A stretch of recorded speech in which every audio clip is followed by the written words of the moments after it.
ॐ श्रौत्रार्हन्ति चणैर्गुण्यैर्महर्षिभिरहर्तिवन्तोऽष्टूयमानोऽप्यगुणो विभुर्विजयते तराम् पूर्वार्धे कथितास्तुर्यपञ्चमाध्यायवर्तिनः प्रत्यया अथ कथ्यन्ते तृतीयाध्यायगोचराः। नमः सर्वेभ्यः श्रोतृभ्यः। अस्माभिः गतपाठे यद्यत् पठितं तद् एकवारं स्मरामः। वयं वैयाकरणसिद्धान्तकौमुदी इत्याख्यस्य ग्रन्थस्य तत्र तिङन्ते भावकर्मतिङ्प्रकरणं पठन्तः स्मः। प्रकरणस्य अस्य अस्माकं क्रमे तत्र षष्ठः पाठः गतपाठः प्रवृत्तः। अस्मिन् षष्ठे पाठे अस्माभिः तत्र आदौ तावत् गृ निगरणे इति धातोः कर्मणि लकारव्यवस्था दृष्टा। विशेषेण गिरतेः लुङि ध्वमि 4+100 रूपाणि भवन्ति इति अस्माभिः तत्र दृष्टं। तद् ग्रन्थकारेण मूले स्वयमेव प्रतिपादितम्। चिण्वदिटः दीर्घः न इत्युक्तम् अगारिध्वं। द्वितीये त्विटि नाम चिण्वदिडभावपक्षे त्विटि वृतो वा इति वा दीर्घः अगरीध्वम् अगरिध्वम्। येषां त्रयाणां लत्वं ढत्वं द्वित्वत्रयञ्चेति पञ्चवैकल्पिकानि इत्थं षण्णवतिः। लिङ्सिचोः इति विकल्पात् इडभावे उश्च इति कित्वम् इत्वं रपरत्वं हलिचति दीर्घः इणः शीध्वम् इति नित्यं ढत्वम् अगीर्ढ्वम्। ढवमानां द्वित्वविकल्पे अष्टौ उक्तषण्णवत्या सह संकलने उक्ता संख्या इति।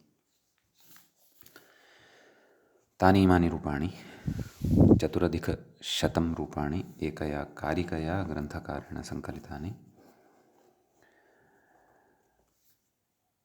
इड् दीर्घश्चिण्वदिट् लत्वं ढत्वं द्वित्वत्रिकं तथा इत्यष्टानां विकल्पेन 4+100 इति ग्रन्थकारेण एका कारिका लिखिता। कारिकां विलिख्य एवमत्र रूपाणि भवन्ति इत्युक्तम्।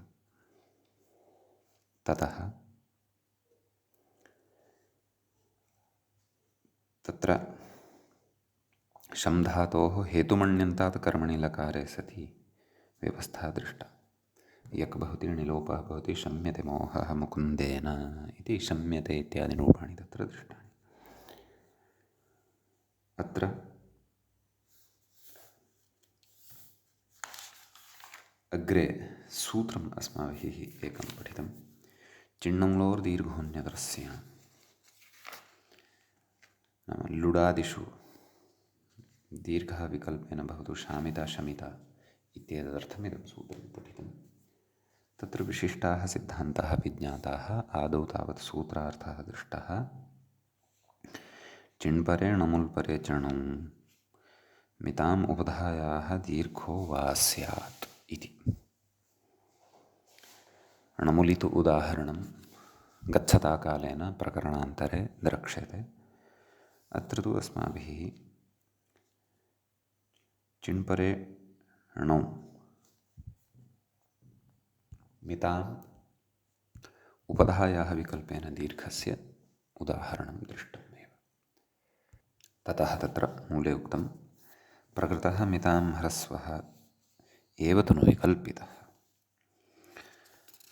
यः प्राप्तः भवति मितां ह्रस्वः सः तु अत्र न विकल्पितः। कुतः ण्यन्ताण्णौ ह्रस्वविकल्प असिद्धेः। नाम तथा चेत् तर्हि ण्यन्तात् णिचि परतः ह्रस्वविकल्पस्य सिद्धिः न भवति। तदुदाहरणपुरस्कारेण व्याख्यायां व्याख्यात्रा अस्माकं कृते विस्तरेण बोधितं। तत्र मूलेपि उक्तं दीर्घविधौ हि निचः लोपः न स्थानिवदिति दीर्घस्सिद्ध्यति ह्रस्वविधौ तु स्थानिवत्वं दुर्वारम्। भाष्ये तु पूर्वत्रासिद्धेन स्थानिवतिति अवष्टभ्यात् द्विर्वचनसवर्णानुस्वारदीर्घश्चरः प्रत्याख्याताः क्व न पदान्तसूत्रे। णाविति जातिपरो निर्देशः दीर्घग्रहणं चेदन्मास्त्विति तदाशयः। अतः ततः अस्माभिः शामिता शमिता शमयिता शमयिष्यते शमयिष्यते शामयिष्यते शमयिष्यते शामिष्यते शमिष्यते शमयिष्यते इति त्रैरूप्यं लुडादिषु दृष्टं। सर्वेषु च लकारेषु रूपाणि तत्र उक्तान्येव। तदनन्तरं शम् इत्येतस्य ञङन्तात् अपि तत्र लकारव्यवस्था दृष्टा। तत्र शंशम्यते शंशामिता शंशमिता शंशमयिता इत्यादीनि उदाहरणानि दृष्टानि ञङन्तात्। ततः ञङ् लुङन्तात् अपि तानि समानानि एव रूपाणि भवन्ति यथा ञङन्तात् रूपाणि भवन्ति इत्यपि तत्र उक्तम्। अतः तत्र मूले उक्तं ञङ् लुङन्तान् निच्चिप्येवं भाष्यमते तु ञङन्तात् चिण्वदिटि दीर्घो नास्ति इति विशेषः इति तत्र उक्तम्। ततः ण्यन्तत्वाभावे शम्यते मुनिना नाम इति ण्यन्तस्य शम् इत्येतस्य चर्चा कृता। तदभावे प्रकृते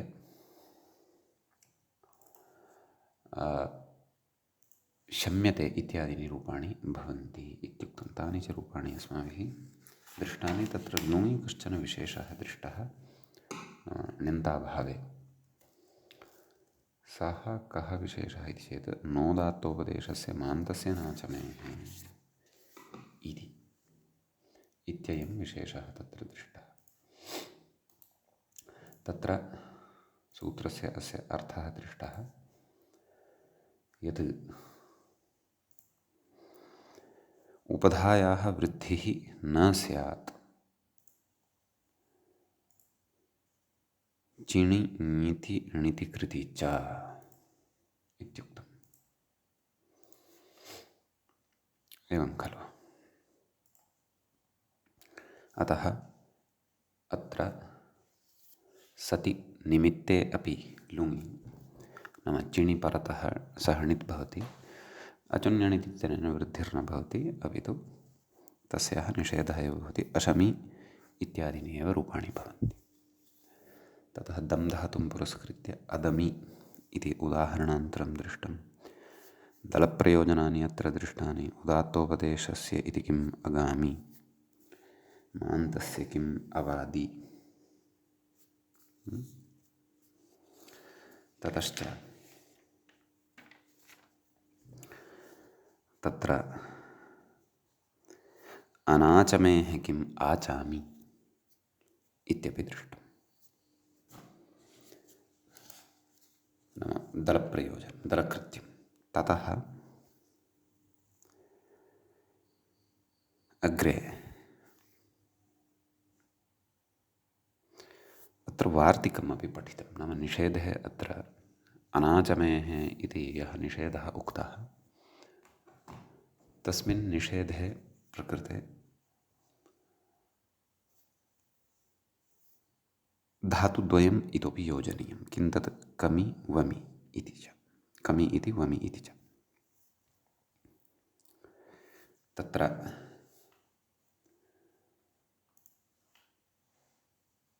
गतपाठस्य अन्ते व्याख्यायाः पङ्क्तयः इत्थमासन्।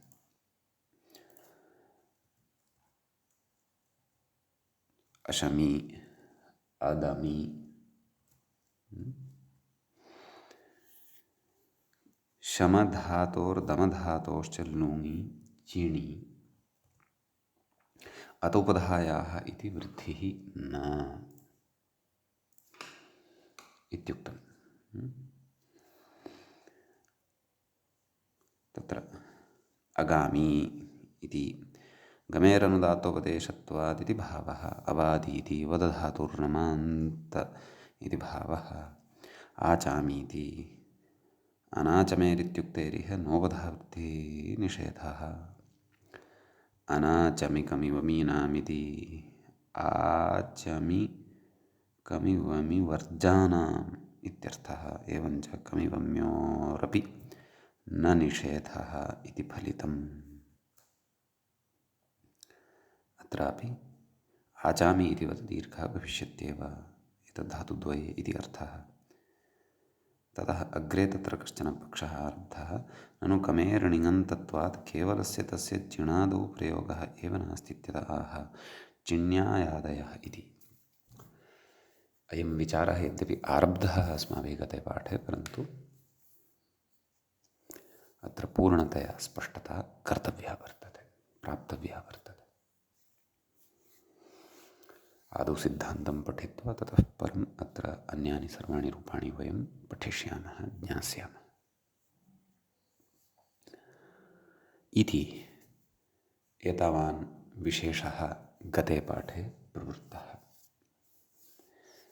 अयम् अस्माकं क्रमे भावकर्मतिङ् प्रकरणस्य षष्ठः पाठः प्रवृत्तः अभूत्।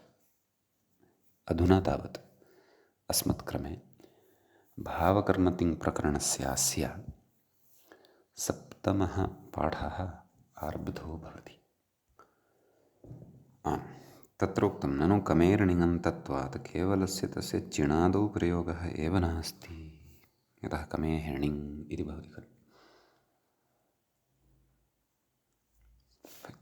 इति चेत् तत्र उक्तं, भोः एते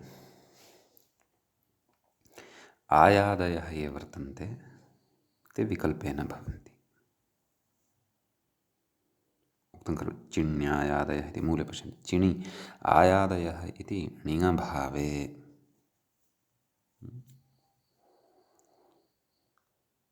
एवं खलु। अकामी नाम णिङ् यस्मिन् पक्षे न भवति तत्र अकामी इति रूपं भवति, एवं खलु। इति लुङः विशेषः उच्यमानः वर्तते। एतदपि समर्थव्यं, णिङः पक्षे तु प्रकृते अकामयि इति रूपं भविष्यति। तदत्र मूलेन उक्तं, न च व्याख्यात्र उक्तं, परन्तु बुद्धौ इदं स्थापनीयं। सम्यक् इत्यस्ति। अतः आदौ कम् इति धातोः रूपाणि वदामः। सकर्मकः भवति, अतः कर्मणि लकारः एव अयम्। अतः कम्यते कम्येते कम्यन्ते, कम्यसे कम्येथे कम्यध्वे कम्ये कम्यावहे कम्यामहे, एवं खलु। ततः नैव, परन्तु काम्यते इति स्यात्, यतः णिङाभाव्यं खलु। आर्धधातुके परतः विकल्पेन भवति। अत्र लटि तु भवेदेव खलु। अतः काम्यते काम्येते काम्यन्ते काम्यसे काम्येथे काम्यध्वे काम्ये काम्यावहे काम्यामहे, कामी इति णिङन्तः धातुः भवति। अतः लिटि तत्रापि क्री लिटि, कामयाञ्चक्रे कामयाञ्चक्राते कामयाञ्चक्रिरे कामयाञ्चक्रिषे कामयाञ्चक्राथे कामयाञ्चक्रिड्वे कामयाञ्चक्रे कामयाञ्चक्रिवहे कामयाञ्चक्रिमहे। ततः भुविलिटि कामयां बभूवे कामयां बभूवाते कामयां बभूविरे कामयां बभूविषे कामयां बभूवाथे कामयां बभूविड्वे कामयां बभूवे कामयां बभूविवहे कामयां बभूविमहे। असिलिटि कामयामासे कामयामासाते कामयामासिरे कामयामासिषे कामयामासाथे कामयामासिड्वे कामयामासे कामयामासिवहे कामयामासिमहे। ततः लुडादिषु रूपद्वयं, कामयिता कामयितारौ कामयितारः कामयितासे कामयितासाथे कामयिताध्वे कामयिताहे कामयितास्वहे कामयितास्महे। पक्षे कमिता कमितारौ कमितारः कमितासे कमितासाथे कमिताध्वे कमिताहे कमितास्वहे कमितास्महे। लृटि कामयिष्यते कामयिष्येते कामयिष्यन्ते कामयिष्यसे कामयिष्येथे कामयिष्यध्वे कामयिष्ये कामयिष्यावहे कामयिष्यामहे। यतः चिण्व एतद् ऋणिङः अपि विकल्पः अस्ति खलु, अतः तत् स्मर्तव्यम्। ऋणिङभावपक्षे कमिष्यते कमिष्येते कमिष्यन्ते कमिष्यसे कमिष्येथे कमिष्यध्वे कमिष्ये कमिष्यावहे कमिष्यामहे। लोटि काम्यतां काम्येतां काम्यन्तां काम्यस्व काम्येथां काम्यध्वं काम्यै काम्यावहै काम्यामहै। लङि अकाम्यता अकाम्येताम् अकाम्यन्ता अकाम्यथाः अकाम्येथाम् अकाम्यध्वम् अकाम्ये अकाम्यावहि अकाम्यामहि। विधिलिङि काम्येता काम्येयातां काम्येरन् काम्येथाः काम्येयाथां काम्येध्वं काम्येय काम्येवहि काम्येमहि। लुङि कामयिषीष्ट कामयिषीयास्तां कामयिषीरन्न कामयिषीष्ठाः कामयिषीयास्तां कामयिषीध्वं कामयिषीय कामयिषीवहि कामयिषीमहि इति आशीलिङि। लुङि तदृणिङः पक्षे तु अकामयि खलु, अकामयि ततः अकामयिषाताम् अकामयिषत अकामयिष्ठाः अकामयिषाताम् अकामयिध्वम् अकामयिषि अकामयिष्वहि अकामयिष्महि। णीङाभावपक्षे तदेव अनाचमिकमिव विनाम् इति वक्तुमित्यनेन दीर्घनिषेधः अत्र न भविष्यति। अतः अकमि अकमिषाताम् अकमिषत अकमिष्ठाः अकमिषाथाम् अकमिढ्वम् अकमिषि अकमिष्वहि अकमिष्महि इत्यादीनि रूपाणि। लृङि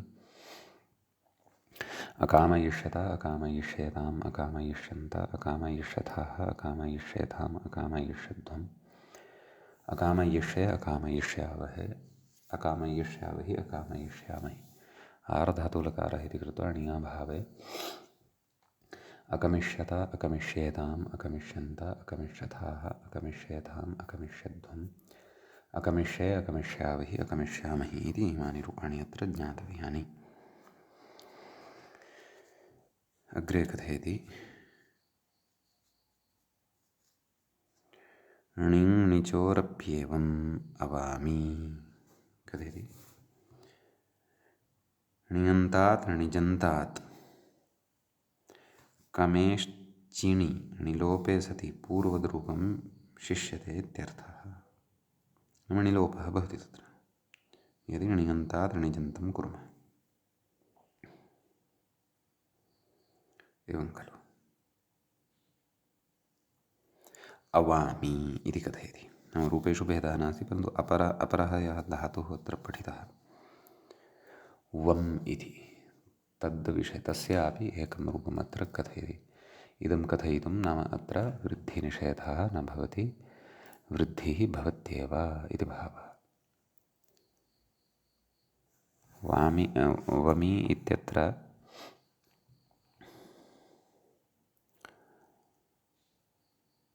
तदेव नाम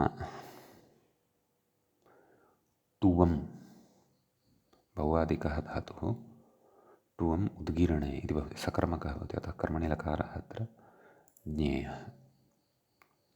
तत्र लटि वम्यते वम्येते वम्यन्ते वम्यसे वम्येथे वम्यध्वे वम्ये वम्यावहे वम्यामहे वम्ये वम्यावहे वम्यामहे। णिङः प्रसङ्गः नास्ति, अतः तत्र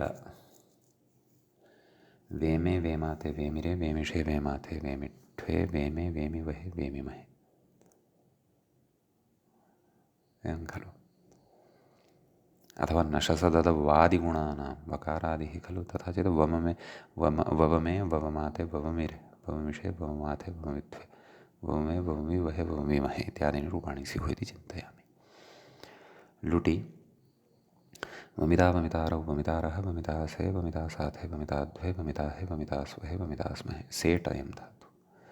लृटि वमिष्यते वमिष्येते वमिष्यन्ते वमिष्यसे वमिष्येथे वमिष्यध्वे वमिष्ये वमिष्यावहे वमिष्यामहे। लोटि वम्यतां वम्येतां वम्यन्तां वम्यस्व वम्येथां वम्यध्वं वम्यै वम्यावहै वम्यामहै लङि अवम्यता अवम्येताम् अवम्यन्ता अवम्यथाः अवम्येथाम् अवम्यध्वम् अवम्ये अवम्यावहि अवम्यामहि विधिलिङि वम्येता वम्येयातां वम्येरन्न वम्येथाः वम्येयाथां वम्येध्वं वम्येय वम्येवहि वम्येमहि आश्लिङि वमिषीष्ट वमिषीयास्तां वमिषीरन्न वमिषीष्ठाः वमिषीयास्तां वमिषीध्वं वमिषीय वमिषीवहि वमिषीमहि लुङि अवामि सम्यक् वृद्धे निषेधः न भवति अवामि अवामिषाताम् अवामिषत अवामिष्ठाः अवामिषाथाम् अवामिढ्वम् अवामिषि अवामिष्महि अमाविष्महि लृङि तत्र अवमिष्यत अवमिष्येताम् अवमिष्यन्त अवमिष्यथाः अवमिष्येथाम् अवमिष्यध्वम् अवमिष्ये अवमिष्यावहि अवमिष्यामहि इमानि रूपाणि स्युः इति चिन्तय। अग्रे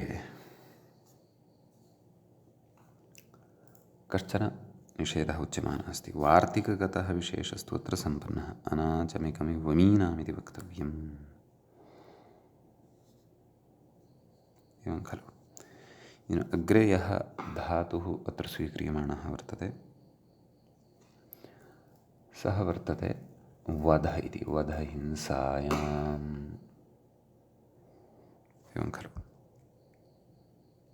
तत्र व्याख्याता कथम् आरभते इति पश्यामः जनीवध्योश्च जनीवध्योश्च इति जनिवध्योश्च इति ह्रस्वोऽपि क्वचित् भवति कः अर्थः जन इति धातोः जनि इति धातोः पठनवेलायाम् इदं सूत्रं पठितं खलु कोऽर्थः अनयोः नाम जनि अपि च वध अनयोः उपधायाः वृद्धिः उपधा वृद्धिर्न स्यात् चीणि ङिणिति कृति च अजनि अजनिष्ठा इत्यादीनि रूपाणि साधितानि खलु व्याख्याता कथयति ननु जनीवध्योश्च इति वधेरुपधः वृद्धिनिषेधो व्यर्थः नाम तेन सूत्रेण उपधः वृद्धिनिषेधः व्यर्थः कुतः कथयति वधादेशस्य अदन्ततया हन इत्येतस्य स्थाने वध इति आदेशः भवति खलु वा न वा वध हिंसार्थकः पृथक्तया तु धातुः नास्ति अयम् आदेशः एव अत्र गृहीतः वर्तते कथयति वधादेशस्य अदन्ततया अल्लोपस्य स्थानिवत्वादेव अवधीत्यादौ उपधः वृद्ध्यभावसिद्धेः इत्याशङ्क्य वधिर्धात्वन्तरं हलन्तमेव तथापि अस्ति नाम वधि इति अन्यः कश्चन धातुः वर्तते हलन्तः एव पृथक्तया एव तस्य धातोः अस्तित्वं वर्तते कौमुद्याम् अयं धातुः पूर्वं क्व पठितः इति द्रष्टव्यम् अस्तु हलन्तमेव जनिवध्योश्च इत्यत्र गृह्यते इति अभिप्रेत्य वधहिंसायां हलन्त इति पूर्वं कौमुदीकारेण अयं धातुः पठितः वा इति अहं न स्मरामि हन् इत्येतस्य वधादेशस्तु पठितः एवं खलु अतः एव अत्र विशेषेण उक्तः किं वधहिंसायां हलन्तः नाम हलन्तः अयं धातुर्वर्तते इति भावः एवं खलु कथयति इति न वृद्धिः इति कृत्वा हलन्तः अयं धातुः इति कृत्वा जनिवध्योश्च इत्यनेन प्रकृते वृद्धिर्न भवति इति भावः अवधि इति रूपं तत्र साधितं कौमुद्याम् तत्र तु जनधातोः विषये एव चर्चा जाता यत्र इदं सूत्रं पठितं वधधातुः धकारान्तः कश्चन अन्यः वर्तते इत्येतस्मिन् विषये तु अत्रैव वयं पठन्तः स्मः इति मम भाति सम्यक् वधहिंसायां हिंसार्थकः चेत् अयं धातुः सकर्मकः स्यात् सकर्मकः यदि स्यात् तर्हि तु प्रकृते कर्मणि लकारः स्यात् एवं खलु अतः तत्र लटि वध्यते वध्येते वध्यन्ते वध्यते वध्येते वध्यत्वे वध्ये वध्यावहे वध्यामहे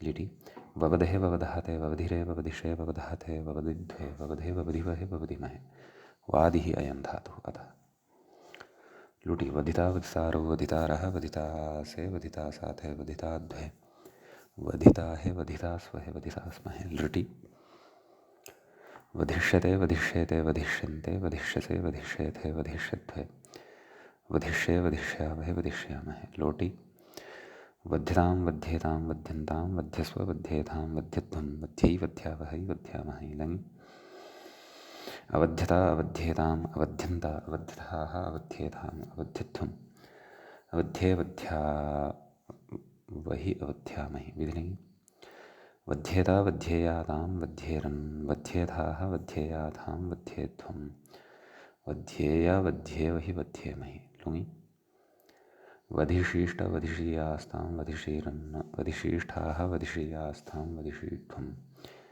वधिषीय वधिषीवहि वधिषीमहि लुङि तु तदेव जनिवध्योश्च इत्यनेन अचुन्यनित् इत्यनेन प्राप्यमाणा वृद्धिः अत्र न प्राप्यते अवधिः अवधिषाताम् अवधिषत अवधिष्ठाः अवधिषाताम् अवधिष्ठम् अवधिषि अवधिष्वहि अवधिष्महि इति लुङि रूपाणि भवन्ति लृङि अवधिष्यता अवधिष्येताम् अवधिष्यन्ता अवधिष्यथाः अवधिष्येथाम् अवधिष्यध्वम् अवधिष्ये अवधिष्यावहि अवधिष्यामहि इति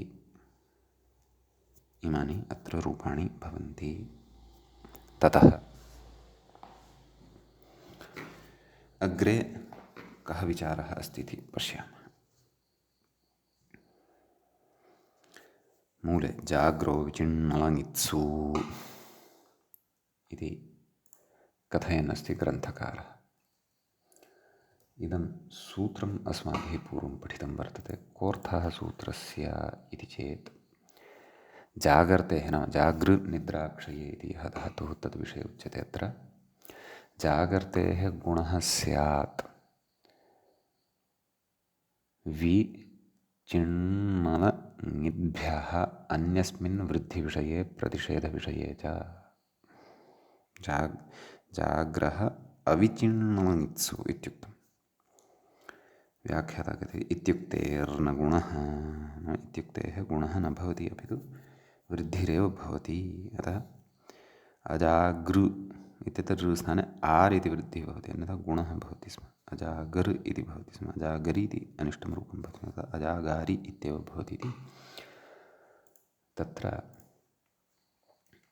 प्रकृते उच्यमानं वर्तते अस्य यद्यपि लुङि एव विशेषः उक्तः वर्तते तथापि वयं सर्वस्मिन् लकारे अत्र रूपाणि वदामः लटि अपि च अयं धातुः अकर्मकः इति कृत्वा भावलकारे एव अत्र रूपाणि अवगन्तव्यानि इत्यपि स्मर्तव्यम् तत्र लटि जाग्रियते लिटि जागराञ्चक्रे भुविलिटि जागरां बभूवे असिलिटि जागरामासे लुटि जागारित लृटि जागारिष्यते लोटि जाग्रियतां लङि अजाग्रियत विधिलिङि जाग्रियेत आशीलिङि जागारिष्ट जागारिशिष्ट लुङि मूलरूपं दत्तमेव अस्ति वृद्धिः भविष्यति इति जाग्रः अविचिण्णलङित्सु इत्युक्तं तत्र अविचिण्णलङित्सु अत्र चिण् परतः भवति इति कृत्वा तत्र गुणः न भवति वृद्धिरेव भवति यतः चिणिपरतः गुणस्य निषेधः सूत्रे एव उक्तः वर्तते अतः अजागारि इति रूपं भवति इति अर्थः ततः लृङि अजागारिष्यत इति च रूपं भवति इति एतद्धातुगतः विशेषः अग्रे इदानीं भञ्जो आमर्दने इति कश्चन धातुः अस्माभिः पूर्वं पठितः एतद्धातोः विशेषम् अधुना वयं पठामः कस्मिन् गणे अयं धातुः पठितः इति चेत् रुधादिगणे अयं धातुः अस्माभिः पठितः। भञ्जो आमर्दने इष्णं विकरणः अयं धातुः। भनक्ति भङ्क्तः भञ्जन्ति इत्यादीनि रूपाणि च तत्र दृष्टानि। धातुः अयं सकर्मकः इति कृत्वा कर्मलकारे अत्र रूपाणि ज्ञातव्यानि। अत्र ग्रन्थकारेण लुङि एव विशेषः उच्यमानः वर्तते। वयम् आशीलिङ्गं यावत् रूपाणि आदौ वदामः। तत्र लटि अनिदितां हलुतहायाः क्ङितित्यनेन न लोपः विज्ञेयः तत्र तत्र सत्सु निमित्तेषु। अतः भज्यते भज्येते भज्यन्ते भज्यसे भज्येथे भज्यध्वे भज्ये भज्यावहे भज्यामहे। लिटि बभञ्जे बभञ्जाते बभञ्जिरे बभञ्जिषे बभञ्जाथे बभञ्जिध्वे बभञ्जे बभञ्जिवहे बभञ्जिमहे इति लिटिरूपाणि भवन्ति। लुटि तत्र भङ्क्ता भङ्क्तारौ भङ्क्तारः भङ्क्तासे भङ्क्तासाथे भङ्क्ताध्वे भङ्क्ताहे भङ्क्तास्वहे भङ्क्तास्महे। लृटि भङ्क्ष्यते भङ्क्ष्येते भङ्क्ष्यन्ते भङ्क्ष्यसे भङ्क्ष्येथे भङ्क्ष्यध्वे भङ्क्ष्ये भङ्क्ष्यावहे भङ्क्ष्यामहे। लोटि भज्यतां भज्येतां भज्यन्तां न लोपः ज्ञेयः भज्यस्व भज्येथां भज्यध्वं भज्यै भज्यावहै भज्यामहे। लङि अभज्यत अभज्येताम् अभज्यन्त अभज्यथाः अभज्येथाम् अभज्यध्वम् अभज्ये अभज्यावहि अभज्यामहे। विधिलिङि भज्येत भज्येयातां भज्येरन् भज्येथाः भज्येयाथां भज्येध्वं भज्येय भज्येवहि भज्येमहि। आशीलिङि भङ्क्षीष्ट भङ्क्षीयास्तां भङ्क्षीरन् भङ्क्षीष्ठाः भङ्क्षीयास्थां भङ्क्षीध्वं भङ्क्षीय भङ्क्षीवहि भङ्क्षीमहि। लुङि विशेषः उच्यमानः वर्तते, तं विशेषं पश्यामः। भञ्जेश्च चिणि इति अस्ति सूत्रम्। तत्र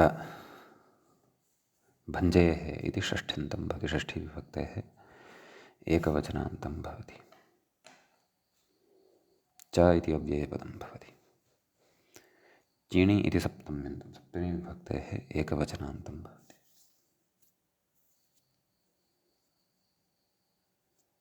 आहत्य त्रीणि पदानि अस्मिन् सूत्रे भवन्ति।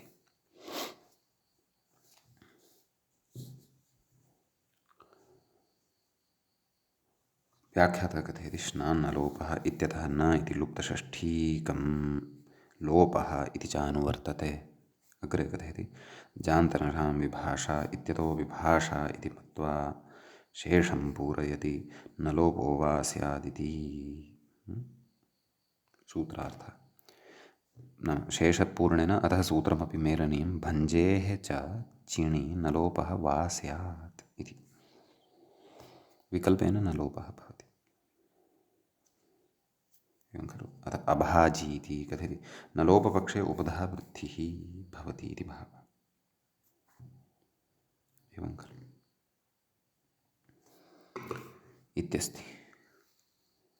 अतः न लोपपक्षे आदौ रूपाणि वदामः। अभाजी अभाजिषाताम् अभाजिषत अभाजिष्ठाः अभाजिषाथाम् अभाजिष्ठम् अभाजिषि अभाजिष्वहि अभाजिष्महि।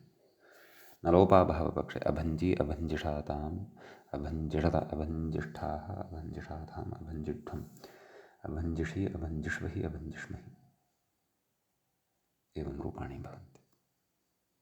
लृङि अभङ्क्षत अभङ्क्षयताम् अभङ्क्षन्त अभङ्क्षथाः अभङ्क्षयथाम् अभङ्क्षध्वम् अभङ्क्षय अभङ्क्षयावहि अभङ्क्षयामहि इति अत्र रूपाणि भवन्ति। अग्रे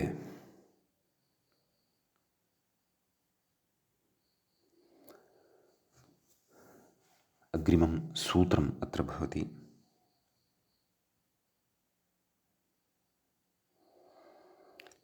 इदानीं यः विशेषः उच्यमानः वर्तते लभधातोः विशेषः उच्यमानः वर्तते। एवं खलु। सोऽपि तत्र लुङ् सम्बद्धः विशेषो भवति। एवं खलु। अतः आदौ अत्र डुलभश् प्राप्तौ इति धातुः स्वीक्रियमाणः वर्तते। आदौ अस्य लट आरभ्य आशीर्लिङ्गं यावत् रूपाणि वदामः। तत्र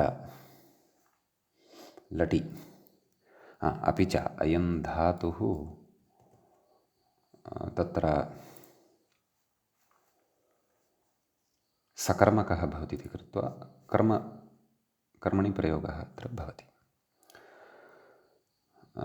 लटि लभ्यते लभ्येते लभ्यन्ते लभ्यसे लभ्येते लभ्यत्वे लभ्ये लभ्यावहे लभ्यामहे लिटि। तत्र लेभे लेभाते लेभिरे लेभिषे लेभाते लेभिष्ठ्वे ततः लेभे लेभिवहे लेभिमहे इति उत्तमपुरुषे लुटि लब्धा लब्धारु लब्धारः लब्धासे लब्धासाथे लब्धाद्वे लब्धाहे लब्धाहे लब्धास्महे लब्धास्महे दृटि लप्स्यते लप्स्येते लप्स्यन्ते लप्स्यसे लप्स्येथे लप्स्यद्वे लप्स्ये लप्स्यावहे लप्स्यामहे लोटि लभ्यतां लभ्येतां लभ्यन्तां लभ्यस्व लभ्येतां लभ्यत्वं लभ्ये लभ्यावहै लभ्यामहै लङि अलभ्यता अलभ्येताम् अलभ्यन्ता अलभ्यथाः अलभ्येताम् अलभ्यत्वम् अलभ्ये अलभ्यावहै लभ्यामहि विधिलिङि लभ्येता लभ्येयातां लभ्येरन् लभ्येथाः लभ्येयाथां लभ्येध्वं लभ्येया लभ्येवहि लभ्येमहि आशीर्लिङि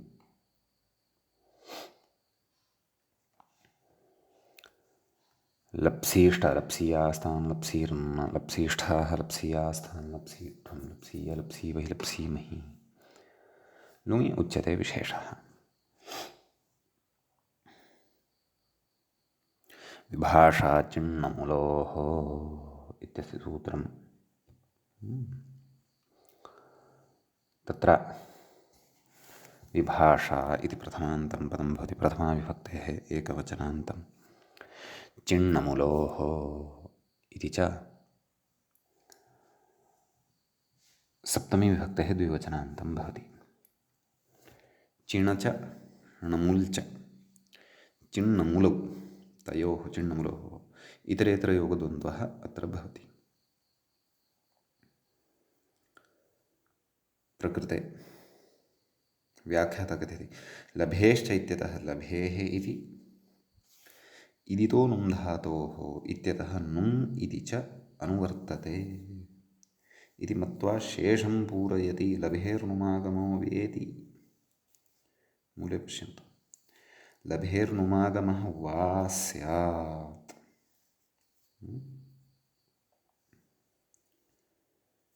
क्व चिणि परतः णमुलि च परतः इति स्मर्तव्यम्। एवं खलु। तत्र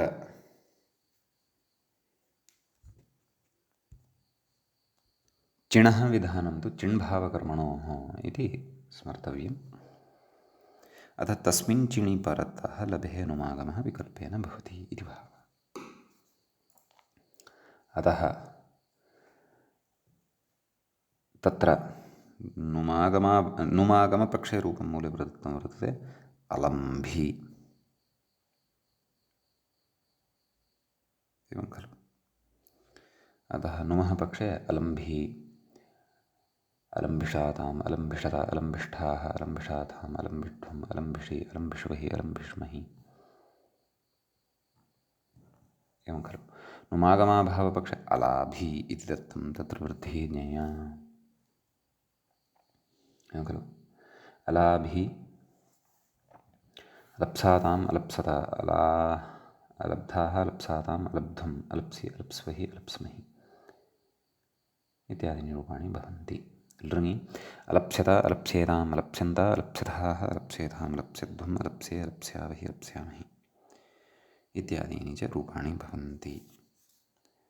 अत्र व्याख्यात्रा कश्चन विशेषः उच्यमानः अस्ति। मूले अपि सः विशेषः अस्ति। कः सः विशेषः इति चेत्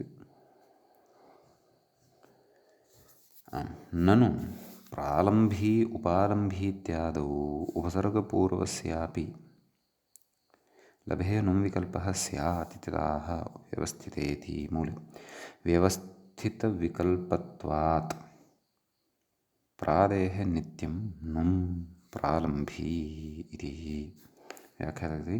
प्रादेरुपसर्गात् परस्य लभेर्नित्यं नुम् अनुपसर्गात् परस्य तु लभेर्विभाषा नुमिति व्यवस्थितविकल्पाश्रयणात् उपसर्गपूर्वस्य लभेर्नित्यं नुमित्यर्थः। नाम व्यवस्थितविभाषा अस्ति एषा इति उच्यते। व्यवस्थितविभाषा च अस्माभिः पूर्वं पठिता वर्तते। सा व्यवस्थितविभाषा क्वचित् नित्यतया कार्यमपि प्रापयति लक्ष्यानुरोधेन।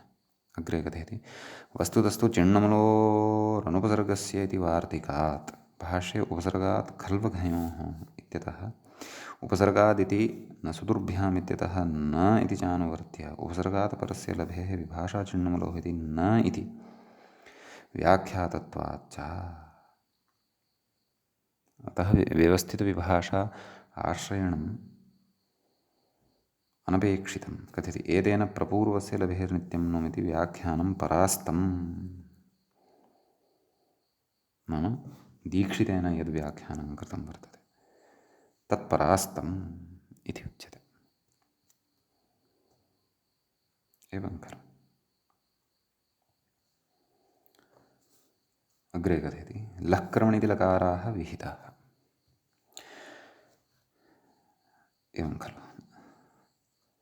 नाम अग्रे किञ्चित् ईषद्भिन्नः विषयः आरभ्यते। इतः पूर्वं नाम दीक्षितस्य खण्डनं कृतं यद् वर्तते तत् अवगतं खलु। अतः प्रागुपसर्गपूर्वकात् तत्र नित्यं नुमिति यद् उच्यमानं वर्तते व्यवस्थितविभाषया तद् न युज्यते। एवं खलु।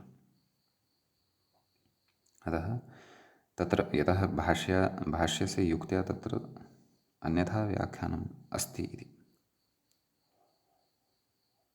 उपसर्गात् परस्य लभेः विभाषा चिण्णमलोः इति न इति व्याख्यातः। न विभाषा चिण्णमलोः इति न प्रवर्तते इति भावः इत्यस्ति।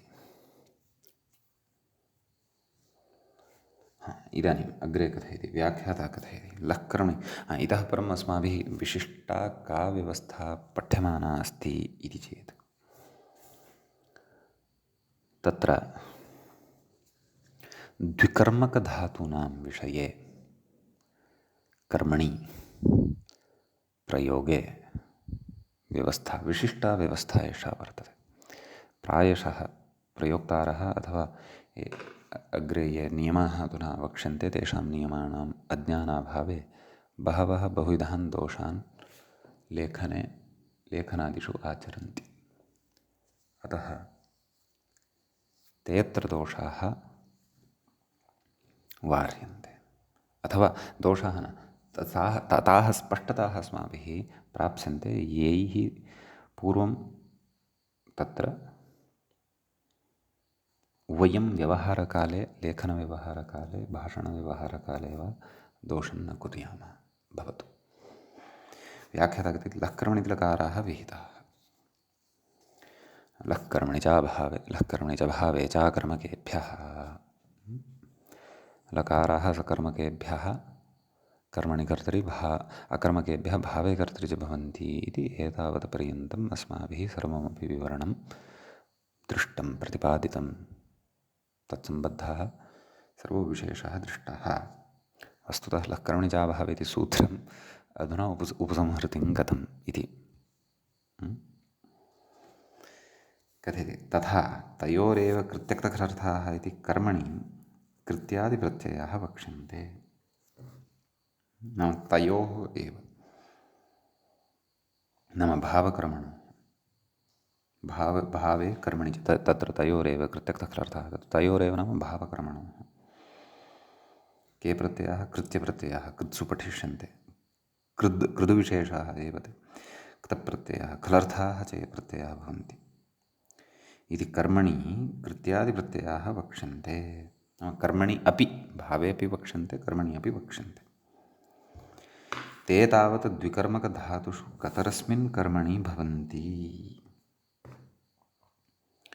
इत्यत्र व्यवस्थामाह इति नाम ते कृत्यादिप्रत्ययाः ये वर्तन्ते ते कर्मणि कृत्यप्रत्ययाः ये कृत्प्रकरणे वक्ष्यन्ते सम्यक् ते द्विकर्मकधातुषु कतरस्मिन् कर्मणि इदानीं धातुः द्विकर्मकः भवति दुह्याच् पचदण्ड् इत्यादिषु अस्माभिः द्विकर्मकाः धातवः पठिताः किल अतः कर्मणि यः प्रत्ययः विहितः यः कृत्प्रत्ययः विहितः सः कर्मणि कृत्प्रत्ययः कतरस्मिन् कर्मणि यतः द्विकर्मकधातौ द्विकर्मकधातुप्रयोगे एकं गौणं कर्म भवति एकं मुख्यं कर्म भवति इति वयं दुह्याचपचदण्ड् इत्यत्र पठितवन्तः तत्र यथा गान्दोग्धिपयः तत्र गौः एकं कर्म वर्तते पयः अपरं कर्म वर्तते अकथितं कर्म गौणं कर्म भवति अनकथितं कर्म तु प्रधानं कर्म भवति इति एषा व्यवस्था अधुनैव अस्माभिः स्फुटतया बुद्धौ स्थापनीया पूर्वम् अस्माभिः एषा व्यवस्था पठिता अस्ति समीचीनं कथयति अग्रे कथयति अत्र इदमपि समर्थः कर्तुरीप्सितं कर्म इत्यनेन सूत्रेण नाम सरलतया कर्तुरीप्सितं कर्म इत्यादि कर्मविधायकानि यानि सूत्राणि सन्ति तैः येषां कर्मत्वं विधीयते तथा युक्तं च अनीप्सितम् इत्यादीनि च तैः येषां कर्मसंज्ञा विधीयते तेषां प्रधानकर्मत्वं भवति येषाम् अकथितं च इत्यनेन कर्मत्वं विधीयते तानि कर्माणि गौणकर्माणि अथवा तेषां गौणकर्मत्वं भवति इति स्मर्तव्यम् समीचीनं व्याख्याता कथयति तदेव ते तावत् नाम ते प्रत्ययाः कृत्यादिप्रत्ययाः तावत् द्विकर्मकधातुषु कतरस्मिन् कर्मणि भवन्ति इति व्यवस्थामाः द्विकर्मकाणां त्विधि द्विकर्मकाणां त्विधि मूले द्विकर्मकाणां धातूनां विषये तु विशेषः द्रष्टव्यः कथयति कर्मप्रत्ययव्यवस्था वक्ष्यते इति भावः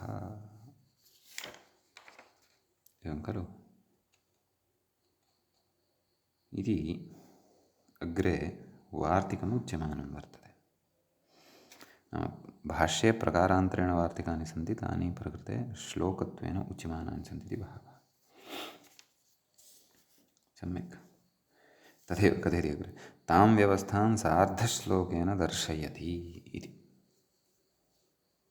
नाम श्लोकद्वयं नास्ति सार्धश्लोकः वर्तते एकः श्लोकः पूर्णः ततः ऊर्ध्वम् अर्धश्लोकः अर्धश्लोकः ततः अग्रे वर्तते सम्यक् सकृत् पठामः अग्रे इतोपि उदाहरणानि प्रदास्यन्ते तेषां स्पष्टता भविष्यति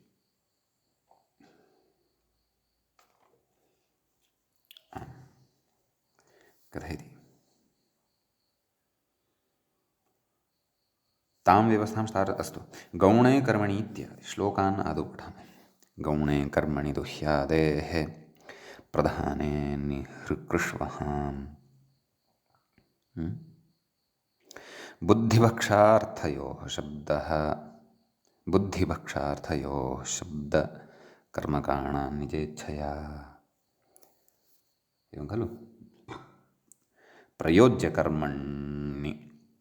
प्रयोज्यकर्मण्यन्येषां प्रयोज्यकर्मण्यन्येषां ण्यन्तानां लादयो मताः इति इमानि एते अत्र श्लोकाः भवन्ति। एतेषां श्लोकानाम् अधुना अर्थः द्रष्टव्यः वर्तते।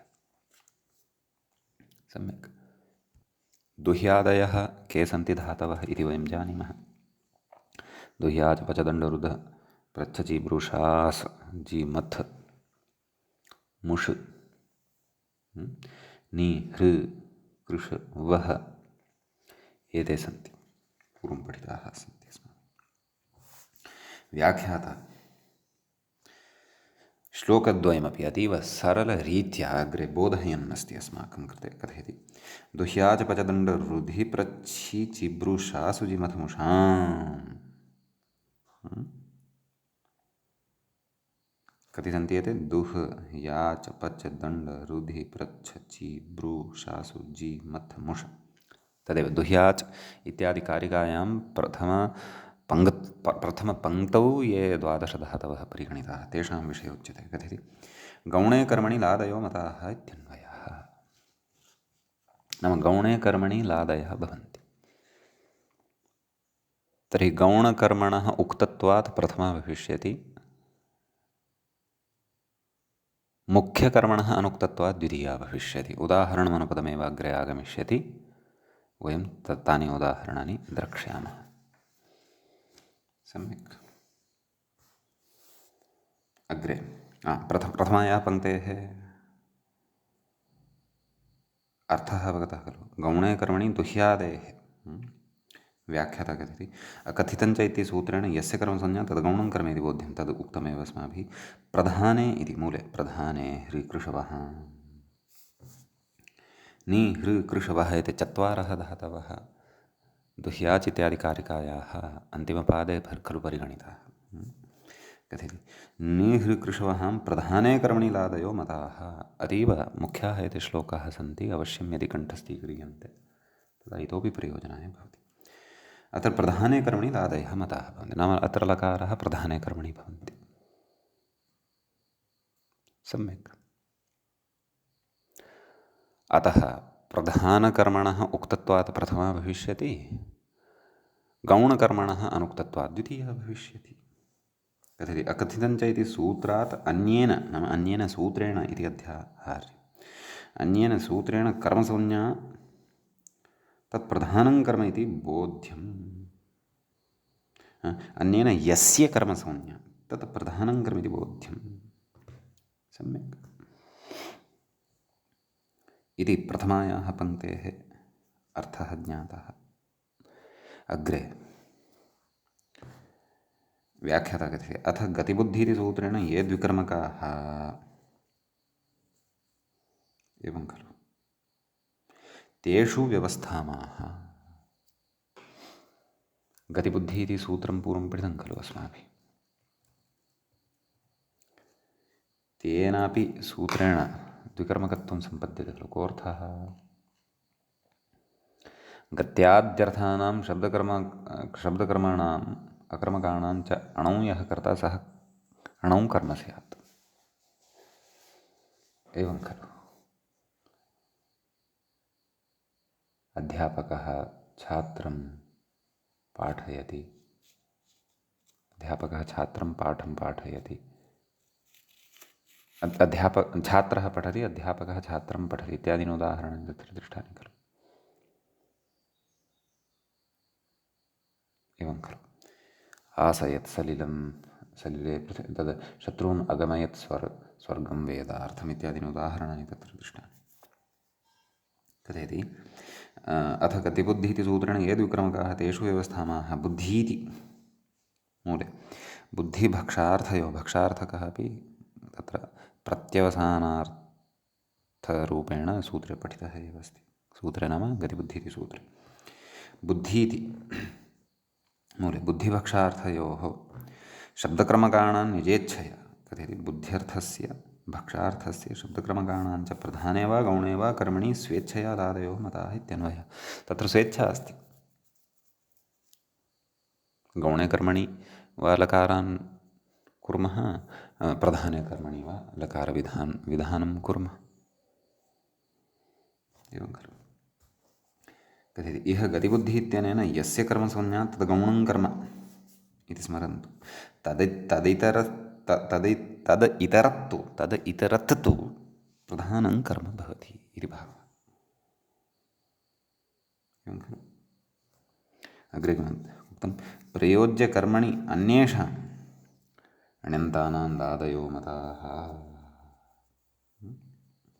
कथयति प्रयोज्यकर्मणि अन्येषां नाम केषां कथयति गत्यर्थकानाम् अकर्मकाणां गतिबुद्धिः इत्यत्र कथयति तत्र अन्ये के गत्यर्थकाः अवशिष्टाः अपि च अकर्मकाः अवशिष्टाः कथयति प्रयोज्यकर्मणि अन्येषां ण्यन्तानां दादयो मताः कथयति अन्येषां व्याख्यातारं पश्यन्तु अन्येषां गत्यर्थानाम् अकर्मकाणाम् इति जातमस्ति मम पुस्तके तत् सम्यक् कर्तव्यम् अकर्मकाणाम् इति कर्तव्यम् अकर्मकाणां हृक्रोर्न्यत्रस्यामिति सूत्रोपात्त हृक्रोयोश्च प्रयोज्यकर्मणि दादयो मताः इत्यन्वयः एवं खलु कथयति अयं सार्धश्लोकः अकथितञ्च इति सूत्रवार्तिकभाष्यसङ्ग्रहः इति बोध्यम् अकथितञ्च इत्यत्र सूत्रस्थं यद्वार्तिकं तद्गतभाष्यञ्च तत्र ये सिद्धान्ताः प्रतिपादिताः तेषां सङ्ग्रहः अत्र कृतः वर्तते इति भावः सम्यक् इति तु नियमः पठितः नाम द्विकर्मकधातुषु क्व प्रधाने कर्मार्थे लकारः क्व च गौणे कर्मार्थे लकारः क्व च कामचारः अर्थात् क्व च इच्छा क्व च प्रयोज्यकर्मणि एव लकारः इति सर्वम् अस्माभिः पठितम् इदानीं क्रमशः यानि उदाहरणानि अग्रे प्रदीयमानानि सन्ति तानि उदाहरणानि वयं पश्यामः तदेव तत्र उक्तं खलु मूले वार्तिकार्थः नाम भाष्ये वार्तिकानि यानि उक्तानि तेषाम् अर्थः अत्र श्लोकत्वेन सार्धश्लोकत्वेन गृहीतो वर्तते इति भावः तर्हि पश्यामः उदाहरणं स्वीकुर्मः किमुक्तं गौणे कर्मणि दुह्यादेः गान्दोग्धिपयः तर्हि अत्र कर्मणि कथं गौः दुह्यते पयः नाम कर्मणि लकारः विधेयः यदि तर्हि प्रकृते दुह्यते इति अस्ति खलु क्रियापदं तत्र दुह् इति धातुः स च अयम् अकर्मकः धातुः वा न वा दुः प्रपूरणे अतः प्रकृते गौः इति एकं कर्म पयः इति अपरं कर्म तर्हि पयोर्थे लकारः विधेयो वा गवार्थे लकारः विधेयो वा इति चेत् गौणे कर्मणि दुह्यादेः सम्यक् गौः अत्र गौणकर्म वर्तते अतः तत्र लकारविधानं भवति सम्यक् अतः तस्य अभिहितत्वेन प्रथमैव भवति गौः दुह्यते पयः इत्यत्र तु द्वितीया एव तिष्ठति अनभिहितत्वात् कर्मणि द्वितीया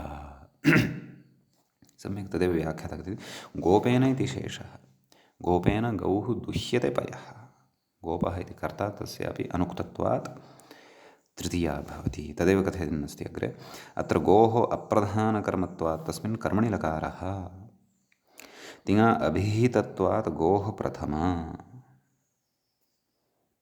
इति उक्तमेव कथयति